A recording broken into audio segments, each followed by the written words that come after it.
तो आज का वीडियो कोई स्पिरिचुअल टॉपिक नहीं है। ये मैं एक आपको कहानी सुनाना चाह रहा हूँ जो कि एक बहुत ज़रूरी कहानी है इस समय हम सबको सुनने के लिए। और अगर ऐसा हो सके कि आप अराउंड 35+ हैं या फिर आपके बच्चे हैं तो आपको तो ज़रूर सुननी चाहिए ये।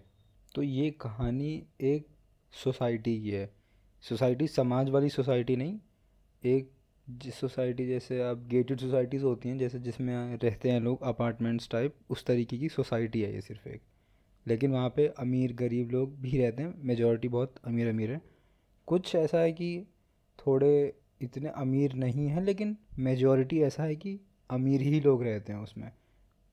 अपनी अपनी ज़मीन वाले घर होते हैं, वो वाले घर हैं इस सोसाइटी में।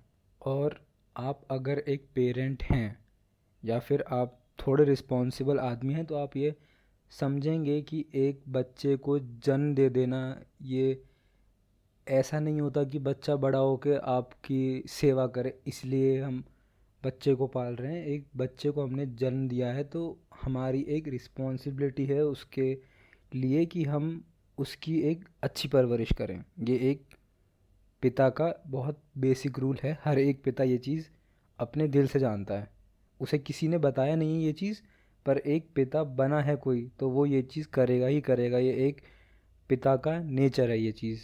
इस चीज़ को इस्टेब्लिश करते हुए अब आगे हम कहानी को कंटिन्यू करते हैं। हाँ, तो ये सोसाइटी है तो इसमें बहुत सारे घर हैं। तो कई सारे घर ऐसे हैं जो कि अपने जो उनके बच्चे हैं उन लोगों की वो बहुत सोचते हैं उनके बारे में कि बच्चे को अच्छी से अच्छी एजुकेशन मिले, उनके पास खाने की अच्छी चीज़ें हों, पहनने को ढंग के कपड़े हों, खेलने के लिए जगह हो, खिलौने वगैरह दिए जाएं उन्हें अगर वो थोड़े छोटे बच्चे हैं। यही सब चीज़ें बाकी फैमिलीज़ करती हैं। तो वो कई सारी फैमिलीज़ जो हैं वेल ऑफ हैं वो सब ये करती हैं। कई ऐसी हैं जिनके पास इतना ज़्यादा पैसा नहीं है तो वो थोड़ा कम करती हैं, पर जितना उनसे हो सकता है वो सब करती हैं।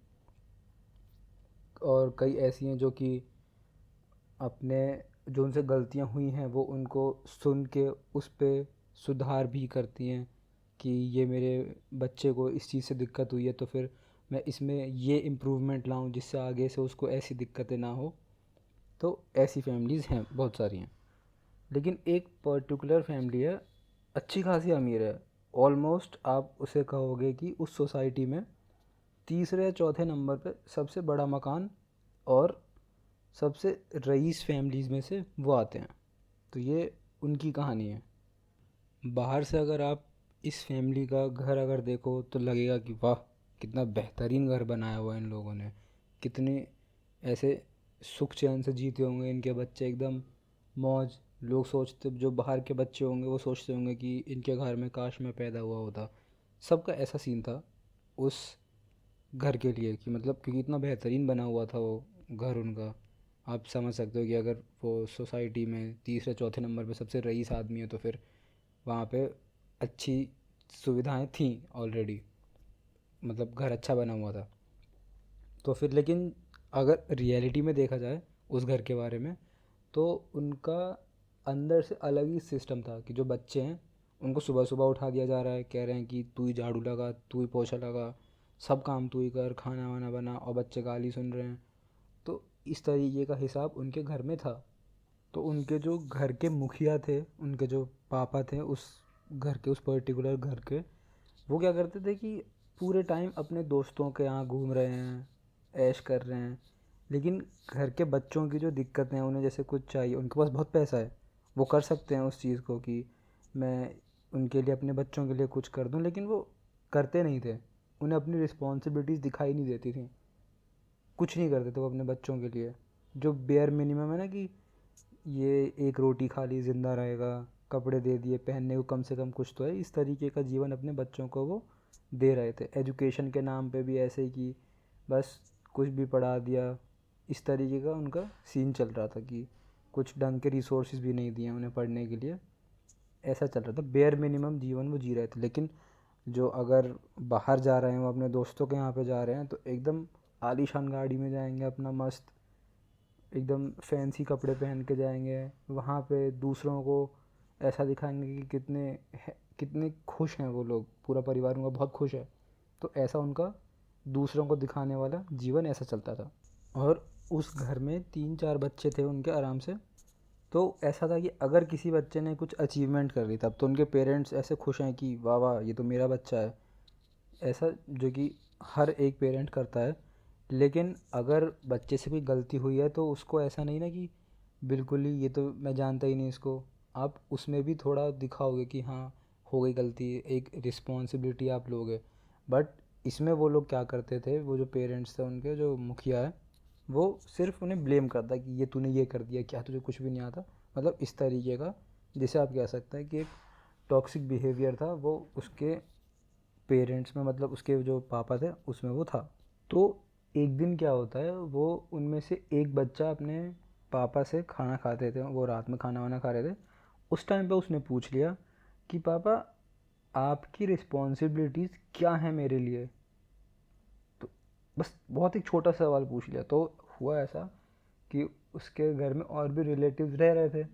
तो वो एकदम उठ के आए और उन्होंने कहा कि तेरी हिम्मत कैसे हुई ये सब पूछने की, तेरे को तेरे पापा ने रहने के लिए घर दे रखा है, ये जो तू खाना खा रहा है, तेरे को ये खाना मिल रहा है, तेरे को ये कम लग रहा है क्या। अब वो ये कह रहे थे कि तू तो इस परिवार से प्यार ही नहीं करता, अगर तू इस परिवार से प्यार करता होता तो तू कभी ये नहीं पूछता। और अगर आप सोचें इस बारे में तो उसने कुछ सवाल ऐसा पूछा नहीं, उसने एक इन जनरल चीज़ पूछी थी कि मेरे लिए क्या रिस्पॉन्सिबिलिटीज़ आपकी हैं। क्योंकि उसने भी देखा है कि बाहर के जो परिवार वाले हैं वो किस तरीके से अपने बच्चों को ट्रीट करते हैं, क्योंकि दोस्ती तो होती है दूसरे दोस्तों में, तो उसे पता है कि वहाँ पे क्या चल रहा है उनके घरों में। तो उसने बस एक चीज़ ये पूछ ली, तो उसको इतना सुनाया गया और उसके पापा ने ऐसा कोई जवाब नहीं दिया। पापा के जो दोस्त हैं अंकल वगैरह उनके, वो लोग आकर लड़ने लगे। और उसमें ही कुछ ऐसे उसके पापा के जो दोस्त थे उन लोगों कुछ ऐसे थे जो थोड़े अग्रेसिव थे, उन्होंने बच्चों में चांटे वांटे मार दिए। अब क्या हुआ कि जो लोग थे बाकी के, उसके और भी दोस्त, क्या कहते हैं उसके जो वो पापा हैं उनके और भी दोस्त और भी लोग अंदर घर में रह रहे थे उस टाइम पे। तो उन्होंने कहा कि ये बच्चा ही ऐसा है कि अपने पापा से देखो कैसी बातें करता है, ये कोई बोलने की बात थी। कह रहे हैं कि उसको सही से पूछनी चाहिए थी, ढंग की चीज़ पूछनी चाहिए थी, कि इसको बात करने की तमीज़ ही नहीं है। लेकिन किसी ने भी ये जवाब नहीं दिया कि एक पिता को अपने बच्चे के लिए क्या करना चाहिए, उसको एक अच्छा जीवन देना चाहिए या नहीं देना चाहिए, ऐसा किसी ने कुछ भी नहीं बोला। और उस बच्चे के मुंह पे तो चांटा वांटा लग चुका था। अब समय बीतेगा तो फिर वो चांटे वगैरह का जो निशान है मुंह पे उसके, वो तो गायब हो गई होगा। तो हफ्ते बीते, उसके घाव वगैरह ठीक हुए, लेकिन उसको आज तक पता नहीं लगा कि उसने ऐसा क्या कर दिया। और उसके जो पापा से उसने सवाल पूछा था उसका कोई उसे जवाब तक नहीं मिला आज तक।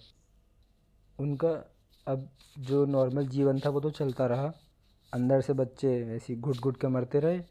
खाने को एक रोटी, पहनने को उनका पास एक कपड़ा, उनका जो आलीशान महल था वो बढ़ता गया। बाहर से सबको दिख रहा है कि बहुत बढ़िया जीवन चल रहा है इनका, लेकिन अंदर की रियलिटी तो कुछ और ही है। इस कहानी का सबसे सैड पार्ट ये है कि उस बच्चे ने अपने पापा से कोई प्रिविलेज या कोई लग्जरी कुछ नहीं मांगी थी। उसने सिर्फ ये मांगा था, एक तरीके से पूछ के ये मांगा था कि उसके जो पापा हैं वो बस एक पेरेंट की तरह एक्ट करें जैसा एक पेरेंट को एक्ट करना चाहिए था। बस उसकी इतनी सी ही डिमांड थी। अगर इस कहानी को एक दो लाइन में समराइज़ करूँ मैं, तो वो ये होगा कि एक परिवार या फिर एक देश, उसकी जो खुशियाँ हैं वो इस चीज़ से मेजर नहीं होगी कि वो देश कितना जीडीपी वाइज अमीर होता जा रहा है या फिर वो घर कितना ज़्यादा बड़ा है। वो इससे मेजर होगा कि उसमें जो लोग रह रहे हैं क्या वो खुश हैं, उनकी बातें सुनी जा रही हैं, उनके लिए कुछ काम हो रहा है। इस चीज़ से मेजर करा जाएगा कि वो लोग खुश हैं कि नहीं।